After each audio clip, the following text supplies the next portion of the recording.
सांसद साहब ने और दूसरे लोगों ने कहा कि सांचौर की धरती ये अपराधों की धरती बन गई, ये अन्यायों की धरती बन गई। इस सरकार की सरपरस्ती में मंत्री महोदय यहां के विराजे, पर मैंने पहले राजाओं के समय में सुना था, जब राजतंत्र था, मत की पेटी से राजा नहीं, रानी के कोख से राजा निकलता था। तब शासन में राजा के साथ साथ राजकुमार राजपुत्र की भी दखलंदाजी रहती थी। सांचौर में आकर मालूम पड़ा या तो बाप बेटों की सरकार चल रही है, पिताजी अलग राजनीति कर रहे हैं और पुत्र कई प्रकार के लोगों को पनाह देने का काम कर रहे हैं, कई तरह के लोगों को संरक्षण देने का काम कर रहे हैं। आज मुझे से पहले कहा गया कि यहां कमल खिलना चाहिए। मेरा दीर्घ संसदीय जीवन है, मैं कई सभाओं को संबोधित कर चुका हूं। 2 तारीख को सवाई माधोपुर के त्रिनेत्र देव से जब यह सभा प्रारंभ हो रही थी, परिवर्तन का रथ आगे बढ़ रहा था, तब से लेकर आज तक राजस्थान के किसी न किसी कोने में इस परिवर्तन रथ के साथ घूम रहा हूं। पर मैं आज की विराट सभा को देखकर कह सकता हूं, मुझे चेहरे पढ़ने भी आते हैं, आपके चेहरों को देखकर कह सकता हूं, गहलोत साहब, राजेंद्र जी, ये लिख लेना, इस सांचौर के अंदर तो कमल खिल चुका है, बस समय का इंतजार है। मैंने ऐसा पलक पावड़े बिछाकर इस प्रकार का स्वागत सत्कार कहीं नहीं देखा। मैं तो आपसे इतना ही निवेदन करने आया हूं, आपकी मन भावना इस परिवर्तन को करने की है, क्योंकि यह सांचौर कभी प्रसिद्धि पाए हुए था। यहां सबसे ज्यादा जीरा पैदा होता है, इसबगोल पैदा होती है। यहां पथपेड़ा का कि वो धरती है जहां गौ संवर्धन का कार्य दुनिया में सबसे ज्यादा होता है। लोग कहते हैं कि यह इलाका भगवान और ईश्वर को मानने वाले लोगों का है,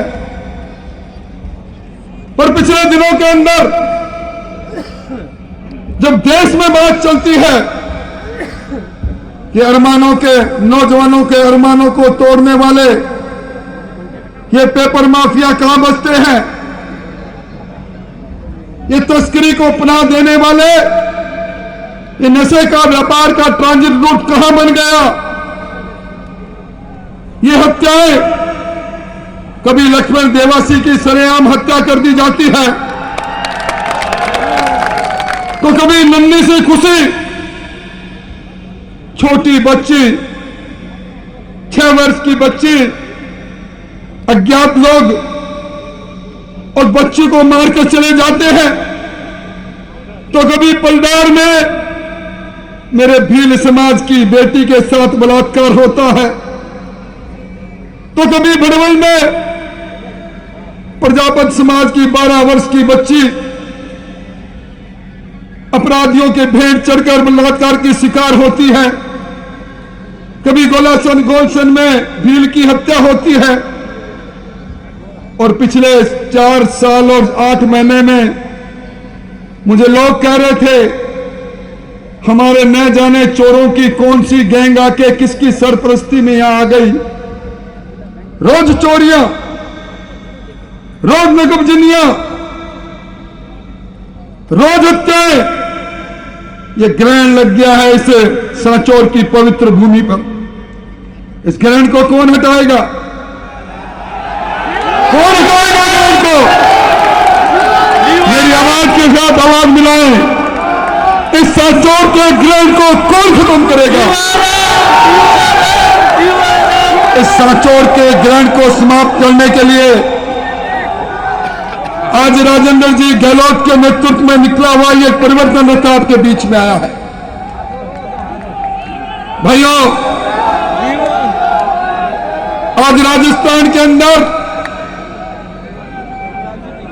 जब कभी भी कोई परीक्षा होती है और परीक्षा में सरकार की सरपरस्ती में पेपर लीक होता है बीच सरकार में, तो उंगली उठनी लग जाती है इस सांचौर की तरफ। कौन है ये सुरेश ढाका?